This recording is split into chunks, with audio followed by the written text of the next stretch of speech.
एक मिनट बस मैं बात वगैरह देता हूँ।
खा गया 10 मिनट के लिए आ जा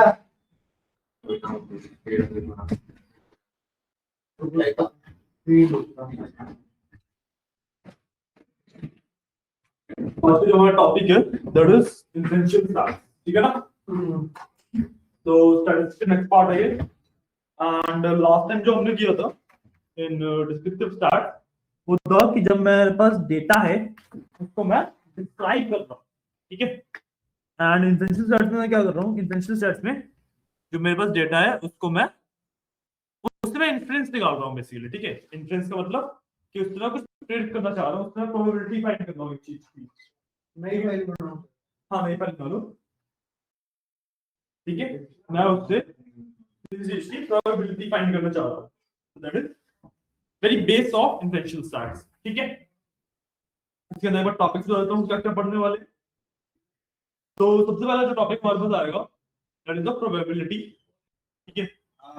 इसके अंदर हम साथ में पढ़ेंगे सैम्पलिंग कंसेप्ट, ठीक है। तो प्रोबेबिलिटी एंड सैम्पलिंग कंसेप्ट जो कि हमारा गोल रहेगा, हम आज खत्म कर ले, ठीक है। प्रोबेबिलिटी एंड सैम्पलिंग कंसेप्ट, ठीक है।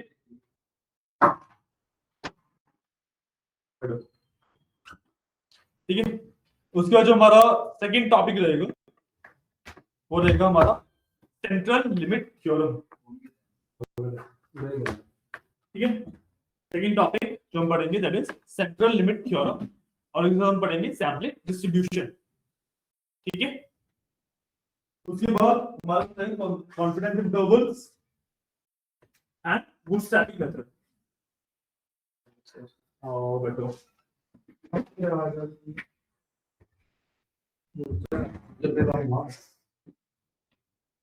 यहाँ पे बैठ जाओ, अभी जाने के बाद सचिन थोड़ा सा उधर हो जाए, बैठ जाओ। चेयर तो ये लोकेशन नहीं है, कर दो कुछ नहीं।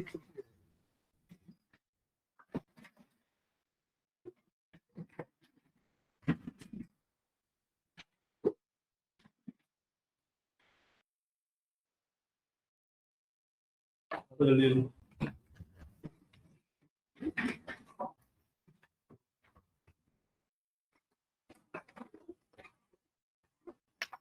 ये तो लास्ट टॉपिक में क्या बता था, तो central limit.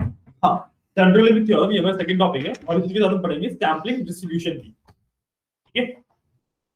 The third topic we are going to cover is confidence intervals, ठीक है। आज हम इन्फ्लुएंशियल स्टार्ट शुरू कर रहे हैं, तो अभी सिर्फ टॉपिक के लिए बता रहा हूँ कि हम इंटरेंशियल स्टैट्स के अंदर क्या क्या पढ़ने वाले हैं। What's the third topic? Third topic is confidence interval and booster method.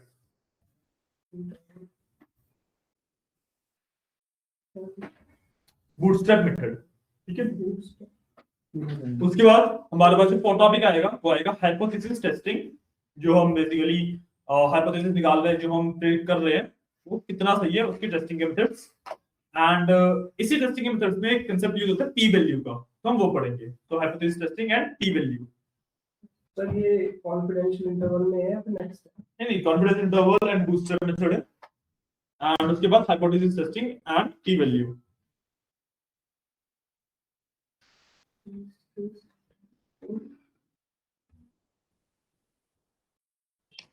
Sir की वैल्यू, पी वैल्यू।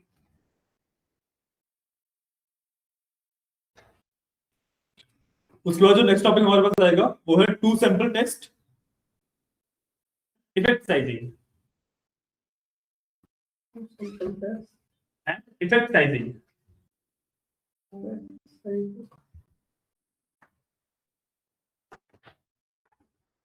ओके, उसके बाद जो हमारे पास नेक्स्ट टॉपिक है वो है chi square test, CHI square test.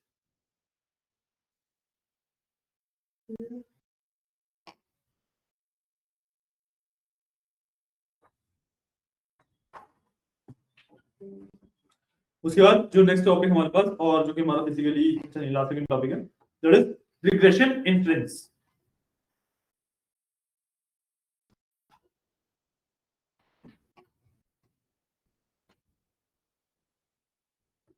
ठीक है, रिग्रेशन इन्फ्रेंस के अंदर ही हम जो पढ़ते हैं वो पढ़ते हैं कॉन्फिडेंस के बारे में एंड कोएफिशिएंट्स के बारे में, confidence and coefficients.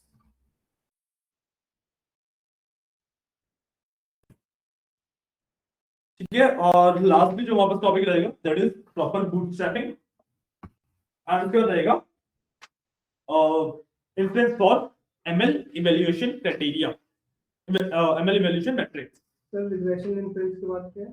Regression inference के अंदर ही जो टॉपिक है that is confidence and coefficient, yes sir. And उसके बाद जो हमारा लास्ट टॉपिक है इन्फ्रेंशियल स्टैट्स का दैट इज बूटस्ट्रैपिंग। इसी में ही सर? नहीं, लास्ट टॉपिक होगा। हां, इसके बाद last topic that is bootstrapping and inference for ML evaluation matrix.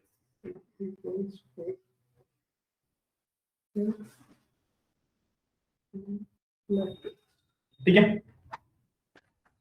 तो बेसिक का सबसे पहले मैं बता दूं इन्फ्रेंशियल स्टैट्स होता क्या है। डिस्क्रिप्टिव स्टैट्स था, उसके अंदर क्या कर रहे थे कि मैं ना अपने जो डेटा सेट है उसको डिस्क्राइब कर रहा था, उसके बारे में ये जान रहा था, उसका मीन क्या है, उसके डिफरेंट वेरिएबल्स के बीच में रिलेशन क्या है, उसका मीडियन क्या है, मोड क्या है, स्टैंडर्ड डेविएशन क्या है, वेरिएबिलिटी क्या है ना, ये सब चीजें मैं जान रहा था मेरे डेटा के बारे में। ठीक है, अब डेटा के बारे में मैंने चीजें जान ली है, अब मैं अपने डेटा को यूज करके इन्फ्रेंस करूंगा। ठीक है, इन्फ्रेंस का मतलब कि मैं कुछ प्रिडिक्ट करना चाहता हूं, ठीक है, प्रिडिक्शन करूंगा मैं अपने डेटा को यूज करके। ठीक है, एंड इसी प्रिडिक्शन को अच्छे से कर पाने के लिए वी हैव मल्टीपल टॉपिक्स जो हमें पता होना चाहिए। ठीक है, जो मैंने टॉपिक्स अभी बताई थी जो हम पढ़ने वाले इन्फ्रेंशियल स्टैट्स में।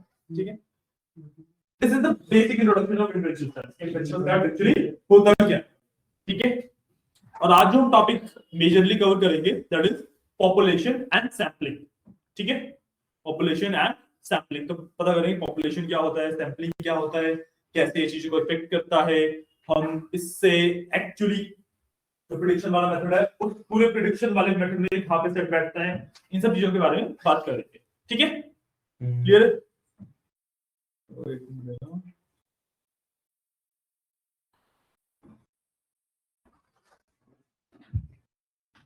हाँ, और इसके अंदर भी हम अपने भाई जो 3 डेटा सेट है हमारे पास, पेंगुइन्स एंड टाइटैनिक, इन्हीं का यूज करने वाले हैं। ठीक है, जो हाँ, और इसके लिए ना लास्ट क्लास आपकी वही प्रोजेक्ट वाली होगी, जैसे डिस्क्रिप्टिव स्टार्ट में थी ना प्रॉपर प्रोजेक्ट क्लास, वैसी रहेगी। आपकी प्रोजेक्ट मैंने अभी चेक नहीं करे, वो भी करने हैं, बट जो लास्ट क्लास रहेगी इन्फ्रेंशियल स्टार्ट में भी अभी प्रॉपर प्रोजेक्ट वाली रहेगी। ठीक है, जो भी हमने कंसेप्ट पढ़ेंगे through out the inferential start, उनके बेसिस पे एक प्रोजेक्ट रहेगा लास्ट। ओके, तो स्टार्ट करते हैं।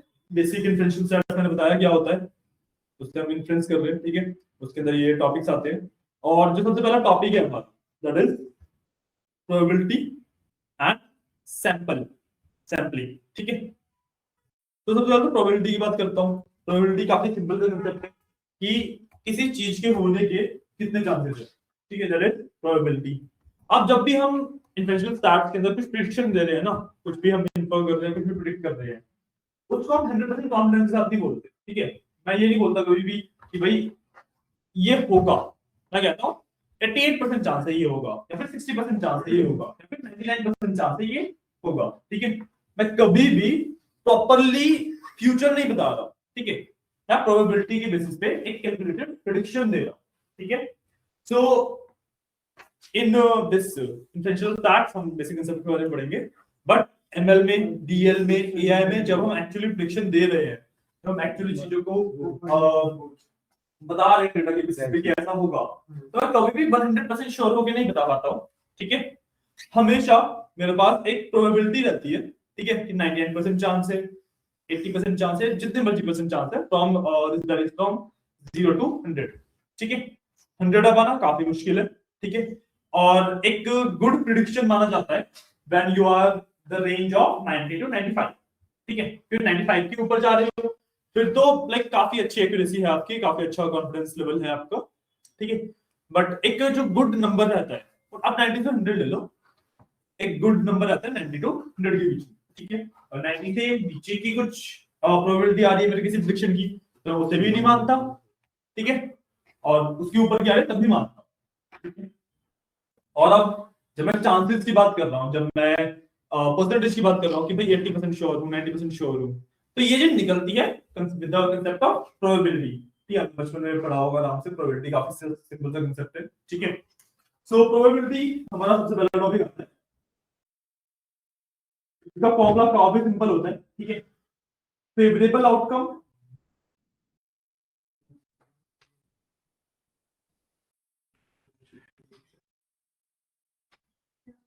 अपॉन टोटल आउटकम, ठीक है। Favourable outcome upon total outcome, ये प्रोबेबिलिटी का सिंपल सा फॉर्मूला है, ठीक है। अब आई थिंक ये ज्यादा लोगों को समझ आ रहा होगा, इसका एक छोटा सा एग्जांपल लेके समझ लेते हैं, तो नहीं समझ आ रहा उसके लिए, ठीक है। तो लेट्स ड्यू कि मेरे पास एक बॉक्स है, ठीक है। उसके अंदर मेरे पास 5 येलो बॉल थी एंड 15 मेरे पास थी, या 20 मेरे पास मान लो ब्लू बॉल थी, ठीक है। तो प्रोबेबिलिटी ऑफ गेटिंग, मैं लिख भी लेता हूं इसको, ठीक है। येलो बॉल थी मेरे पास 5, ब्लू बॉल थी मेरे पास 25, ठीक है। अब सिंपल सा कंसेप्ट कि भाई मैंने ये बॉल निकाली, उसके येलो होने के कितने चांसेस हैं, ब्लू होने के कितने चांसेस हैं, ये फाइंड करेंगे, ठीक है। कैसे फाइंड करेंगे, सबसे पहले P ऑफ Y, इसको मैं डिफाइन करता हूं, प्रोबेबिलिटी ऑफ येलो, ठीक है। इस तरीके से लिखा जाता है। अब इसके फेवरेबल आउटकम कितने थे, फेवरेबल आउटकम मतलब कितनी बॉल थी येलो कलर की बॉक्स के अंदर, कितनी थी 5, और बॉल कितने, टोटल बॉल कितनी थी 30,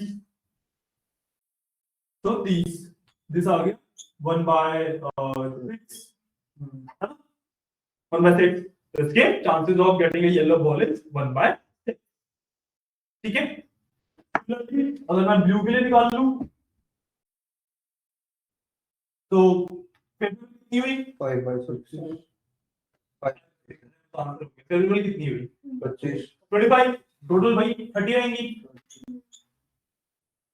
तो आंसर आ गया 5/6, ठीक है। इसको आप बाकी पॉइंट्स में कन्वर्ट कर सकते हो, ठीक है, और इनटू 100 कर लोगे, आपकी प्रॉपर परसेंटेज भी आ जाएगी, ठीक है।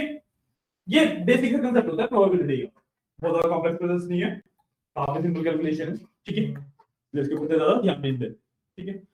हम ना जब भी इन्फ्लुएंस कर रहे हैं, जब भी मैं प्रेडिक्शन कर रहा हूं, निकाल प्रोबेबिलिटी रहे हैं, बट इस मेथड से नहीं निकाल, ठीक है, क्योंकि ये मेथड ना काफी ज्यादा अनरिलायबल हो जाता है मेरे लिए व्हेन द डेटा ग्रोज, ठीक है। अभी तो 2 चीजें थी, येलो बॉल थी, ब्लू बॉल थी, बट जब मेरे पास ना करोड़ों बॉल पड़ी है एक बॉक्स में, और हजारों रंग है उसमें, तो मेरे पास इस तरीके से प्रोबेबिलिटी कैलकुलेट करना काफी ज्यादा इनएफिशिएंट हो जाता है। ठीक है, सो आई हैव डिफरेंट डिफरेंट अलग अप्रोचेस जो कि हम आगे जाके पढ़ेंगे। ठीक है, निकाल हम उन अप्रोचेस से भी प्रोबेबिलिटी ही रहे हैं। ठीक है, बट फॉर्मूलाज वगैरह में थोड़े से चेंजेस आएंगे, थोड़े से रिफाइनमेंट आ जाएंगे। ये तो बहुत बेस लेवल ऑफ प्रोबेबिलिटी था। ठीक है, इसका फॉर्मूला वगैरह लिखना है लिख लो, आगे बढ़ते हैं।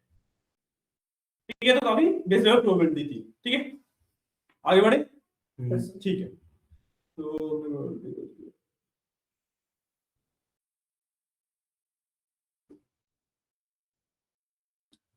हाँ ठीक है, तो अब स्टार्ट करते हैं। इसका एक बार कोड भी लिख लेते हैं। ठीक है, तो कोड के लिए सबसे पहले मैं पांडास और स्टीबॉन इंपोर्ट करूंगा।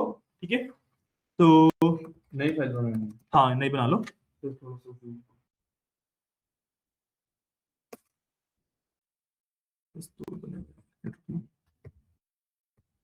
हाँ, तो मैं सबसे पहले पांडास इंपोर्ट कर लेता हूँ और उसके बाद मैं सीबॉल इंपोर्ट कर लेता हूँ। ठीक है, अब जो मैं डेटा सेट यूज करने वाला हूँ, सबसे पहले मैं टिप्स का डेटा सेट यूज करने वाला हूँ। ठीक है, तो what I will do is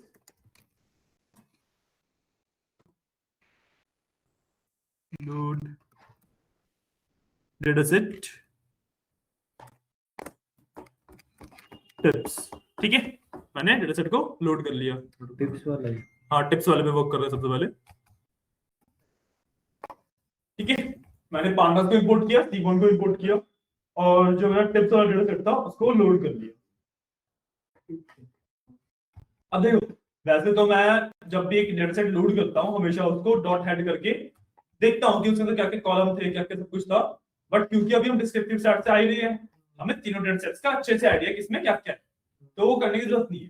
ठीक है, बट जब भी आप इस चीज पे एक कंपनी के अंदर प्रोफेशनली वर्क करोगे तो हमेशा डॉट हेड करके एक बार डेटा सेट का आइडिया लोगे कि इसके अंदर कौन कौन से कॉलम है, हर एक कॉलम के अंदर कैसे कैसे किस तरीके का डेटा है। ठीक है, अभी मेरे पास नीड नहीं है तो मैं नहीं कर रहा हूँ। ओके, इसको रन कर लेते हैं। मेरा डीएफ के अंदर टिप्स का डेटा सेट लोड हो गया। ठीक है, क्लियर है।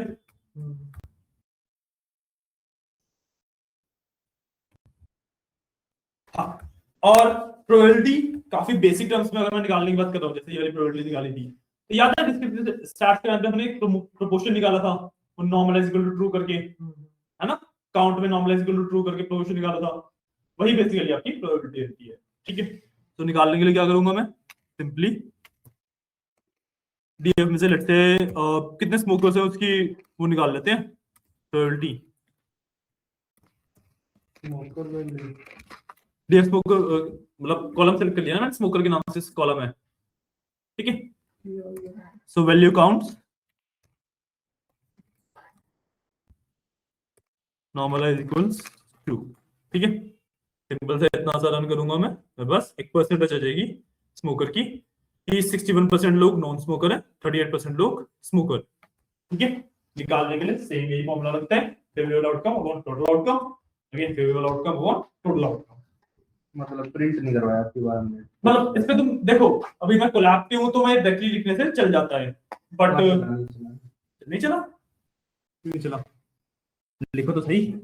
स्मोकर वाला लाइन का लिखा तुमने? नहीं वो नहीं बोल रहा मैं। हाँ पिछली बार की तरह प्रिंट नहीं किया ना आपकी बार। हाँ, प्रिंट नहीं किया, मैं तो उनकी कोलैब पे तो बिना प्रिंट करे चल जाता है। नहीं चला ना, वही तो बता। कहाँ नहीं चला भाई, देखो प्रिंट कहाँ लिखा। हाँ हाँ डाटा सेट तो आएगा थोड़ा ना, तुमने कोई लाइन दी जिससे आना चाहिए। मैं वही तो बोल रहा हूँ।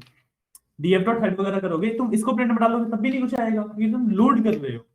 तुम डीएफ डॉट हेड लिखोगे तब वो प्रिंट होगा ना। मैं वही तो पूछ रहा हूँ, प्रिंट नहीं किया। हाँ, वही तो रहता है कि अब मैं प्रिंट जो डीएफ डॉट हेड प्रिंट करता हूँ वो मैं तब करता हूँ जब मेरे को डेटा सेट के बारे में जानना होता है, जब मेरे पास एक नया डेटा सेट आता है ना। अब जो ये टिप्स वाला डेटा सेट है इसका डिस्क्रिप्टिव चैट से पूरा काम करता आ ही रहा हूँ, तो इसलिए मेरे को पता ही है कौन से कॉलम है क्या है, तो इसलिए मैंने स्किप कर दिया वाला पार्ट। तुम करना चाहो डीएफ डॉट हेड लिखोगे वो प्रिंट भी हो जाए। ठीक है, करना चाहो एक बार उसकी तरीके से भी कर देता हूँ, चलो कंफ्यूजन हो रही है। आपको पता है, मेरी पता ना स्मोक। चलो डीएफ डॉट हेड करोगे तुम्हारे पास डेटा आ जाएगा, डेटा का आइडिया आ गया। ठीक है,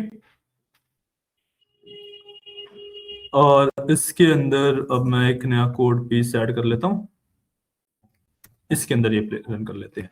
लो, ठीक है, हैप्पी।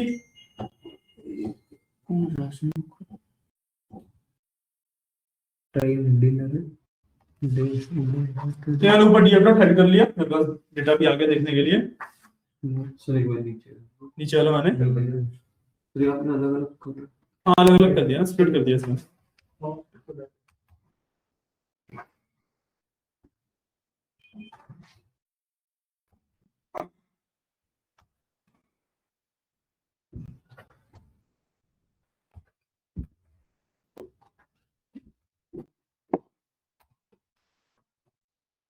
कोई नीचे कौन सी कितने करूँ?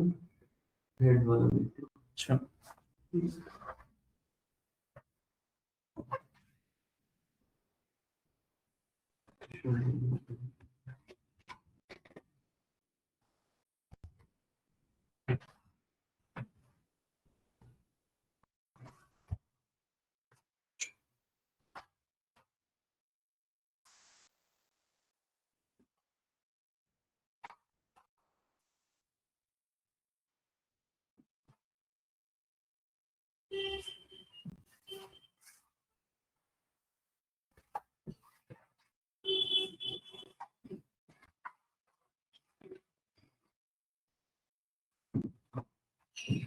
किया, ठीक है।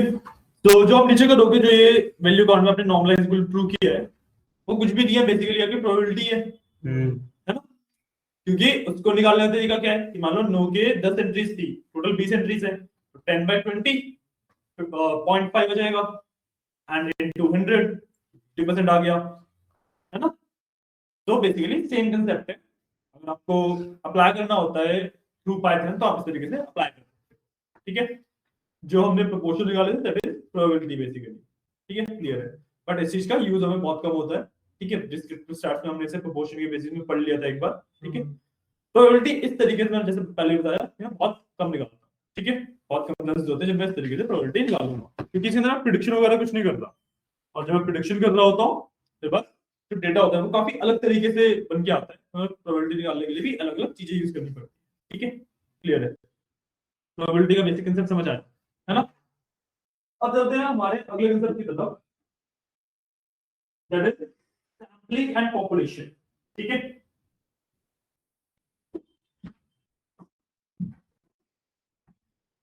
सर सैम्पलिंग एंड ठीक है, हमारे पास दो कंसेप्ट है मेरे,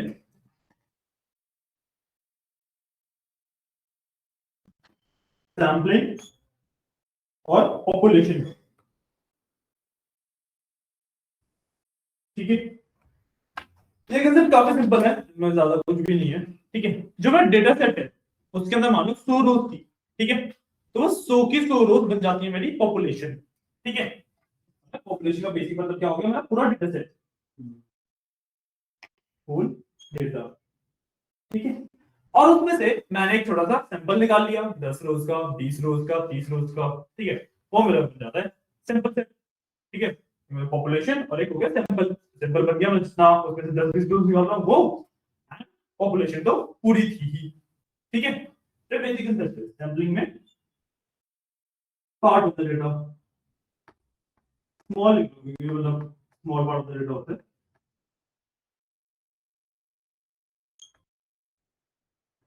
ठीक है।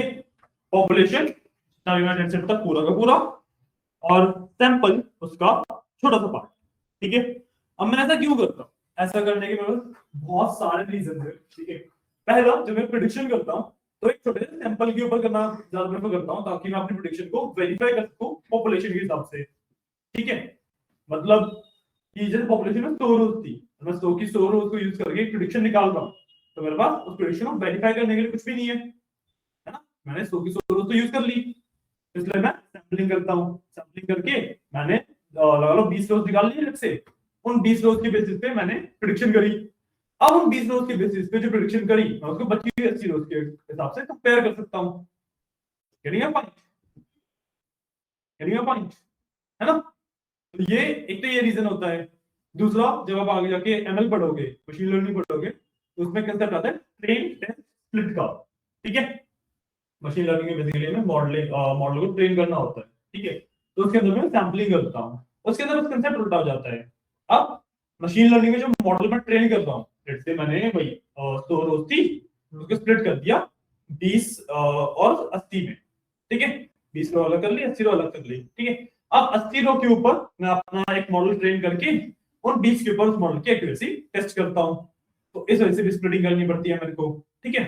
तो सबसे पहला काम जो आप डेटा सेट पे कुछ भी प्रेडिक्शन करने से पहले करते हो, that is taking a sample size, ठीक है। आप एक सैंपल निकालते हो एंड जो भी आप काम कर रहे हो उसके ऊपर करते हो। When you are talking about differential starts, machine learning में कंसेप्ट थोड़े से अलग हो जाते हैं, ठीक है। तो this is the basic concept of sampling and population. Population मतलब पूरा का पूरा डेटा मेरा, ठीक है। सैंपल मतलब उसका एक छोटा सा पार्ट।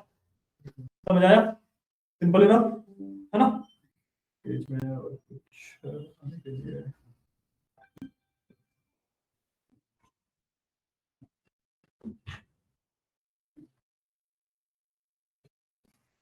हाँ, एक चीज और कि जब आप सैंपल निकाल रहे हो तो जरूरी नहीं है कि जो सैंपल है ना वो पूरे डेटा सेट की एक पिक्चर दे आपको, ठीक है पॉइंट। कि मान लो जैसे पूरे डेटा सेट में अभी मैंने स्मोकर्स की बात करी तो 38% स्मोकर थे, ठीक है। बट जब मैंने सैंपल निकाला तो जरूरी नहीं है ना कि उसमें भी 38% स्मोकर ही हो। मान लो मैंने 100 में से 20 रो निकाली, 20 में से 15 रो स्मोकर वाली आ गई। मैं तो रैंडमली निकाल रहा हूँ, मेरे पास तो अभी कुछ क्राइटेरिया थोड़ी ना निकालने का। 20 में से लगभग 15 स्मोकर वाली आ गई, तो परसेंटेज जो मेरी सैंपल के अंदर हुई स्मोकर्स की वो बहुत ज्यादा बढ़ जाएगी कंपेयर टू पॉपुलेशन, है ना। तो इसको मैं बोलता हूँ इसके अंदर एक वेरिएबिलिटी होती है मेरे सैंपल के अंदर, ठीक है। कि भाई जरूरी नहीं है जो मेरा सैंपल है वो पॉपुलेशन से मैच करे ही करे, ठीक है। और इसी को जब मैं कैलकुलेट करता हूँ अपने इन्फ्रेंशियल स्टैट्स में सैंपल के ऊपर जो कैलकुलेशन करता हूँ तो मैं अनसर्टेनिटी लेके चलता हूँ, ठीक है। अनसर्टेनिटी का मतलब कि भाई जो सैंपल के ऊपर मैं कैलकुलेशन कर रहा हूं वो there is a very low chance कि पॉपुलेशन के ऊपर एज इट इज बैठ जाए, ठीक है। तो एक अनसर्टेनिटी लेके चलते हैं हम, क्लियर है? कंसेप्ट समझ आए? ठीक है। अभी आपको लग रहा होगा कि हमें क्यों करते हैं, पूरे पे ही क्यों नहीं काम कर लेते हैं, प्रेडिक्शन ज्यादा बेटर हो जाएगी। बट जब आप थोड़ा सा और इसके बारे में पढ़ोगे ना तो आपको पता लगेगा कि डेटा सेट हमारे पास बहुत बड़े बड़े होते हैं एंड हमारे पास डेटा के ना मतलब बड़े होने के बाद भी लिमिटेड होते हैं। लिमिटेड होते हैं मतलब मेरे पास अनलिमिटेड डेटा नहीं है, मेरे पास एक फाइनाइट अमाउंट ऑफ डेटा होता है। चाहे जितना मर्जी बड़ा करोड़ रोज हो, 2 करोड़ रोज हो, जितना भी डेटा हो, है तो लिमिटेड ही ना। कि ऐसा तो नहीं है कि भाई मैंने डेटा सेट यूज कर लिया, मेरे को डेटा चाहिए, मैं चुटकी बजाई और वो डेटा आ गया। जितना डेटा है उतना ही रहेगा, ऐसे ही तो नहीं बढ़ जाएगा। इवेंचुअली ग्रो करते हैं डेटा सेट, पर जब भी मैं इन्फ्लुएंस कर रहा हूँ कुछ भी तब तो डेटा सेट उतना ही रहेगा ना। तो सैंपलिंग करनी काफी जरूरी हो जाती है कि भाई मेरे पास पेयर में डेटा रहे जिसके ऊपर टेस्टिंग करनी है या फिर मेरे को प्रेडिक्शन को एक्यूरेसी वगैरह मेजर करनी है, काफी सारी चीजें करनी होती है, उसके लिए मेरे पास डेटा बचे, ठीक है। इसलिए मैं सैंपलिंग करता हूँ। कंसेप्ट सिंपल है, ज्यादा मुश्किल तो नहीं है। सैंपलिंग है पॉपुलेशन कंसेप्ट है ये, ठीक है। अब ये सैंपल मैं निकालता कैसे हूँ उसके बारे में बात कर लेते हैं, ठीक है। तो अपने भाई टिप्स और डेटा सेट के ऊपर से सैंपलिंग करूंगा मैं।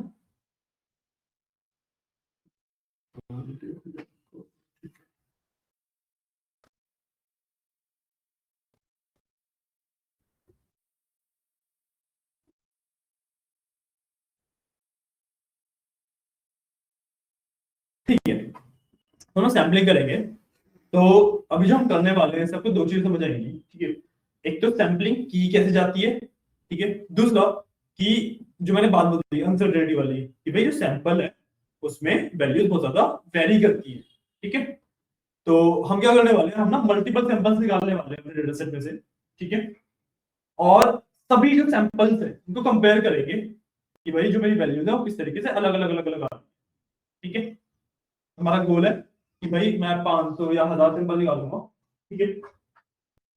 एंड उन 500 या 1000 सैंपल में से मैं हर एक की मीन भी निकालूंगा साथ में, ठीक है। और हर एक के मीन को कंपेयर करूंगा फिर मैं मेरे सैंपल किस तरीके से एक्ट कर रहे हैं आपस में भी। और जब मैं मीन में वेरिएंस देखूंगा तो उससे वो पता लगेगा कि भाई पॉपुलेशन से कैसे डिफरेंट है, ठीक है। क्लियर है? मजा आ रहा है ना? इश्यू तो नहीं? ठीक है। तो एक नई कोड की लाइन में ऐड कर लूंगा यहाँ पे, तो इसके अंदर मैं सैम्पलिंग करूंगा। ठीक है, सैम्पलिंग करने के लिए आपके पास सिंपल सा कंसेप्ट होता है डॉट सैंपल। ठीक है, जो फंक्शन होता है डॉट सैंपल होता है। अब मैं चाहे तो अपने पूरे डेटा सेट का भी सैंपल कर सकता हूँ। ठीक है, सिर्फ एक कॉलम का भी सैंपलिंग कर सकता हूँ, it's totally up to me. ठीक है, याद हमें क्या रखना पड़ेगा कि जब मैं एक कॉलम का सैंपल कर रहा हूँ तो उसमें सिर्फ एक लिस्ट ऑफ नंबर आएगी, तो मैं मीन मीडियन वगैरह डायरेक्टली निकाल सकता हूँ। बट जब मैं अपने डेटा सेट का सैंपल कर रहा हूँ तो उसके अंदर हर एक कॉलम, मेरे को फिर कॉलम चूज करके उसमें से मीन मीडियन वगैरह निकालना। क्लियर है, समझ आया? कोई इशू नहीं ना? ठीक है, इसके अब एक्चुअली कोड की बात कर लेते हैं। अब इसके लिए मेरे को numpy की जरूरत पड़ेगी, तो मैं numpy इंपोर्ट कर लेता हूं पहले। तो इंपोर्ट numpy as np। ठीक है, अब इसके अंदर मैं एक ब्लैंक लिस्ट बनाऊंगा। सबसे पहले इसके अंदर मैं मीन्स को अलग अलग सैंपल के स्टोर करूंगा। ठीक है, तो smp अंडरस्कोर मीन्स के नाम से बनानी, आप किसी भी नाम से बनाओ, डजंट मैटर। ठीक है, और अब मैं एक लूप चलाऊंगा, क्योंकि मैं 1000 या 500 की बात कर रहा हूँ। 1500 मैं मैन्युअली तो बैठ के निकाल नहीं रहा हूँ, है ना, अलग अलग सैंपल करके एंड एवरीथिंग। मैं एक लूप रन करूंगा एंड उस लूप के अंदर मैं अपना सैंपलिंग करूंगा बार बार। ठीक है, तो simply for I in range and let's say मैं कर रहा हूं इसको 1000 बार।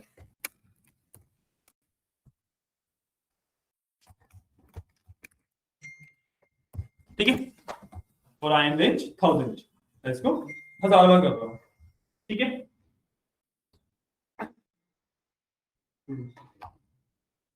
तो मैं क्या करता हूँ, एक वेरिएबल और ले लेता हूँ सैंपल के नाम से, जिसके अंदर मैं सैंपल एक्चुअली स्टोर करूंगा। ठीक है, और डीएफ में से लेट्स से टोटल बिल वाले कॉलम का सैंपल कर रहा हूँ। आप किसी भी कॉलम का कर सकते हो। ठीक है, बट रिमेंबर कि क्योंकि मैं मीन कर रहा हूँ तो कोई भी न्यूमेरिक कॉलम ही लेना। ठीक है, मैं बिल वाले का कर रहा हूँ, आप टिप्स वाले का भी कर सकते हो। ठीक है, सो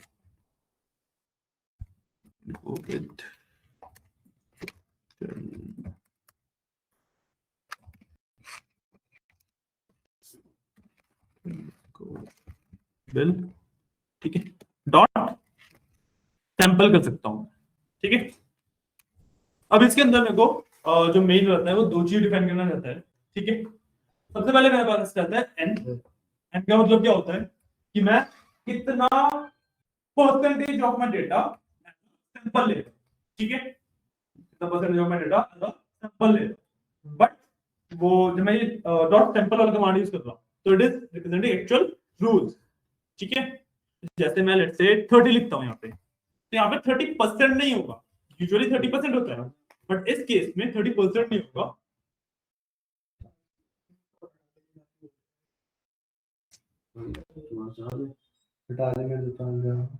ठीक है, जब मैं यहाँ पे 30 लिखा ना, तो 30% नहीं है, रिमेंबर ये 30 रोज है। ठीक है, तो मैं जितनी भी मेरे पास रोज है उसमें 30 रोज का एक सैंपल ले, तो आप 40 50 जितनी मर्जी रोज के सैंपल ले सकते हो।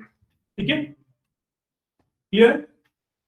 ठीक है, अब मैं एक यहाँ पे पैरामीटर कह लो या फिर एक हाँ एक ऑप्शन और अनेबल कर रहा हूँ, रिप्लेस के नाम से होता है जो। ठीक है, रिप्लेस इक्वल्स ट्रू।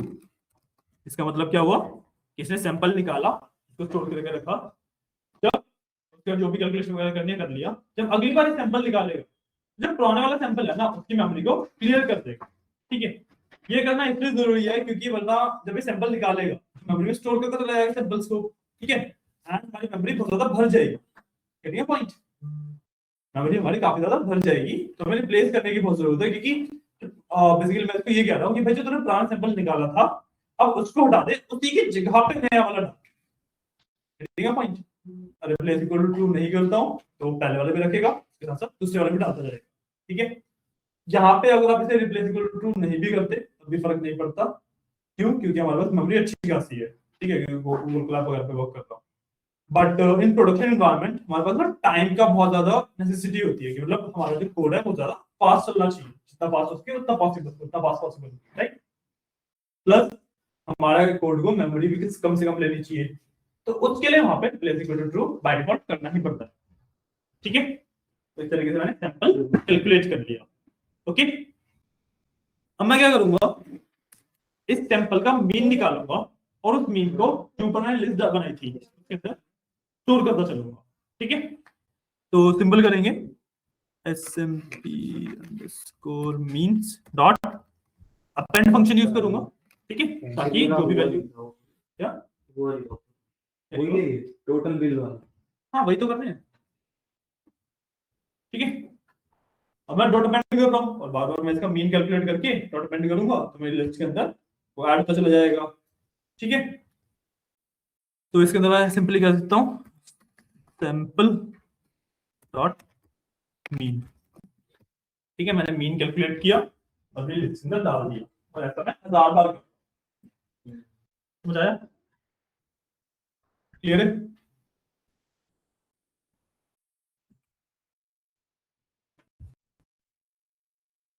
क्लियर है? समझ आया? ठीक है, अब मैं चाहे तो अपनी इस मीन्स वाली जो लिस्ट है इसको प्रिंट कर सकता हूँ।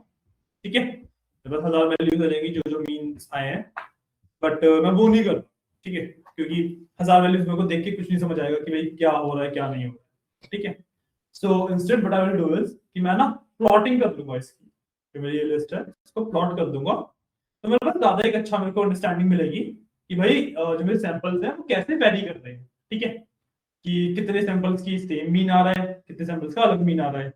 ठीक है, तो मैं बेसिकली इसका फ्रीक्वेंसी डिस्ट्रीब्यूशन देख लूंगा, इसका फ्रीक्वेंसी डिस्ट्रीब्यूशन देख लूंगा। और फ्रीक्वेंसी डिस्ट्रीब्यूशन देखने के लिए हम कौन सी प्लॉटिंग करते हैं, डिस्क्रिप्टिव चार्ट में बताया था। जब मेरे को फ्रीक्वेंसी देखने के लिए लाइन वाला नहीं, ये नाम उसका हिस्टोग्राम, जब भी मैं फ्रीक्वेंसी डिस्ट्रीब्यूशन देखना होता है मैं हिस्टोग्राम बना। ठीक है ना, क्योंकि उसके अंदर हर एक वैल्यू कितनी बार अकर कर रही है वो दिखाता है मेरे को। राइट, मैं इसका हिस्टोग्राम बना लूंगा, यहाँ पे इसको रन कर दूंगा अलग कोड ब्लॉक में, हिस्टोग्राम का कोड लिखेंगे। ठीक है, यहाँ पे मैं इसको सिंपली रन कर देता हूँ। रन हुआ। एसएमपी जो अंडरस्कोर मींस के नाम से मेरे पास ये लिस्ट है, इसके अंदर मेरी वैल्यूज स्टोर हो चुकी हैं। अब मैं मैटप्लॉटलिब इंपोर्ट कर लेता हूँ। Import matplotlib dot pyplot as plt. ठीक है, हिस्टोग्राम का कोड पता ही है आप लोगों को, plt डॉट हिस्ट क्या चला नहीं, कहीं पे कुछ इशू होगा देखो।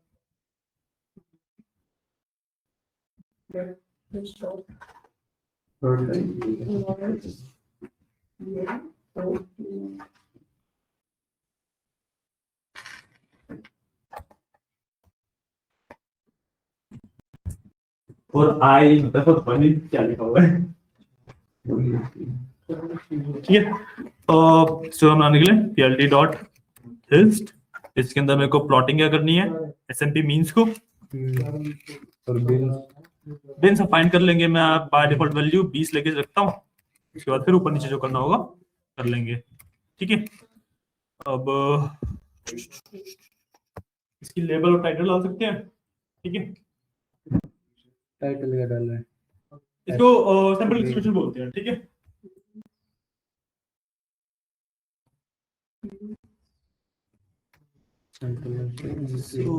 पीएलटी टाइटल, टाइटल में रख लेता हूँ sampling distribution of means of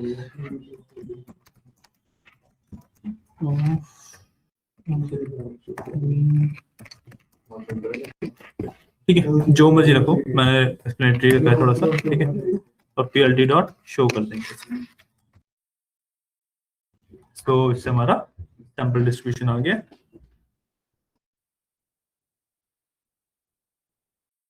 मतलब पहले कोड लिख लो फिर इसके बारे में बात कर लेते हैं आराम से। ठीक है, पहले कोड लिख लो फिर इसके बारे में बात कर लेंगे हम आराम से।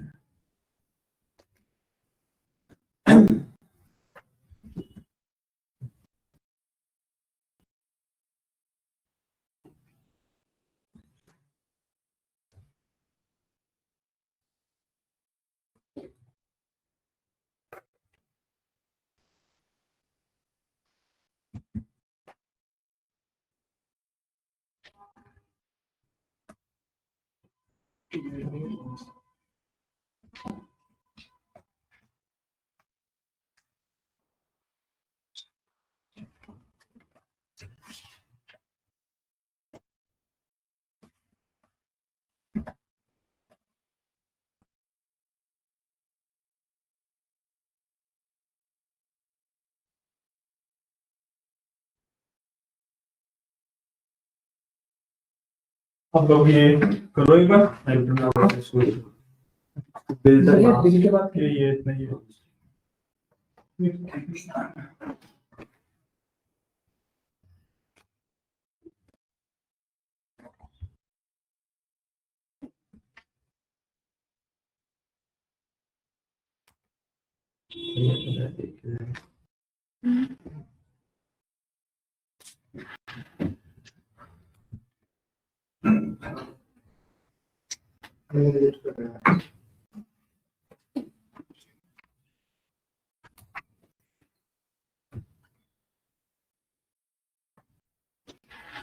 किया लो बात सिस्टम प्लॉट किया ठीक है।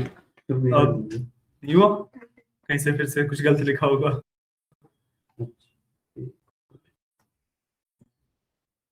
ठीक है मेरा हिस्टोग्राम कुछ इस तरीके से दिख रहा है ना। मैं वैसे तो चाहूँ बिन्स बढ़ा के कम करके देख सकता हूँ कि एग्जैक्ट वो आ जाए, बट मेरे को बात की थिकनेस एकदम सही लग रही है। ठीक है तो मैं इतना ही छोड़ रहा हूँ। ठीक है बाकी मैं बढ़ाता चला जाऊंगा जब तक गैप रिड्यूस नहीं रहता एंड उसके बाद फिर रुक जाऊंगा। ठीक है वैसे तो जनरल कंसेप्ट ये होता है। ठीक है अब इसके बारे में बात करते हैं जो मैंने सैंपलिंग करी।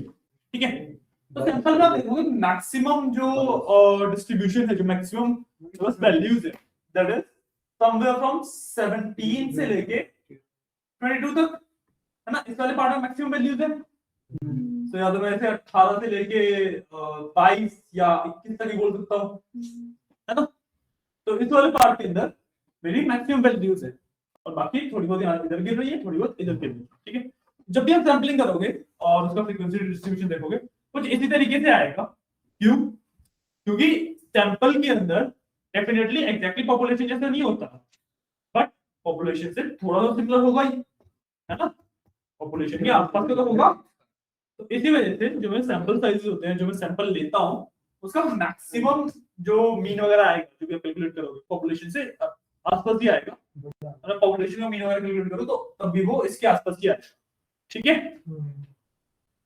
पॉइंट डेफिनेटली कुछ रेशियो में होगा। जैसे मान लो मैं 20 इसका लेके लेता हूँ ठीक है तो जो मैं प्रॉपर पॉपुलेशन है उसका 20 ही नहीं होगा मतलब 20 का 1.1x या 1.5x या 2x ऐसा कुछ हो सकता है।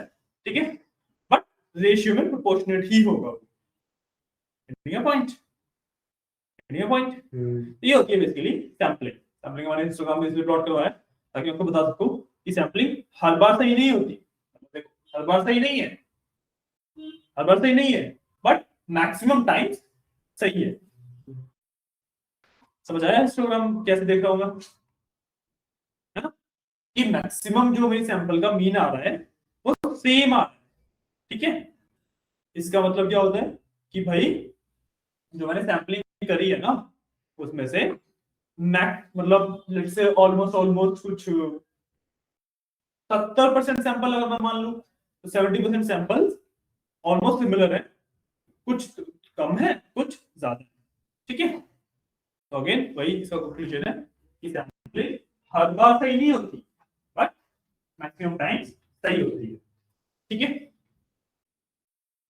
बट डेफिनेटली जब सही भी है तभी मैं अनसर्टेनिटी लेके चलता ही हूँ। ठीक है क्योंकि मेरे को नहीं पता जब मैंने सैंपल किया है तो वो इस वाले पार्ट में से आ रही है या फिर जो ये छोटे मोटे हैं इसमें से आ रही है मेरे को नहीं पता ना कौन सी वाली सैंपल उठा रहा हूँ मैं तो अनसर्टेनिटी लेके तो चलूंगा। ठीक है बट सैंपलिंग सब काफी ज्यादा ट्रिवियल जाते हैं।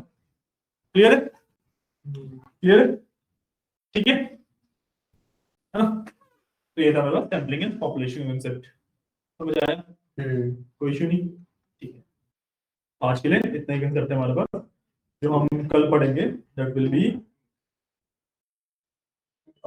Central limit theorem and sampling distribution. ठीक है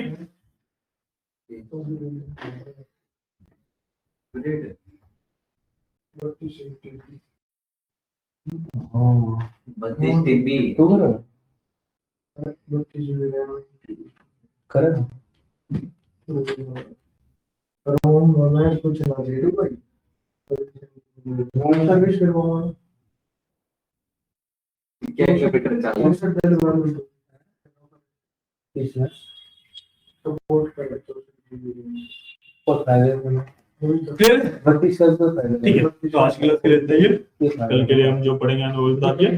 ओके, और इंटेंशनल स्टार्ट्स में मे भी हमें 3 हफ्ते लगते हैं, थोड़ी सी टफ हो जाएगी, ठीक है, बट कोई इशू नहीं, कर लेंगे, ठीक है। मतलब सर ऐसा नहीं है ना कि मैं एक दिन में मतलब एक वैसे आप टॉपिक रिक्वायर नहीं, जरूरी नहीं है कि हमारा गोल तो वैसे वही है कि एक दिन में मैं एक टॉपिक कवर कर लूं, ठीक है, बट वही है कि थोड़ा सा डिफिकल्टी आएगी, कोड वगैरह में इश्यूज आ सकते हैं, समझने में इशू आ सकते हैं, तो एक की जगह 2 दिन मिल सकते हैं, ठीक है। तो वैसे तो 8 या 9 ही टॉपिक होंगे, है ना। एक गेम डाउनलोड हो जाएगा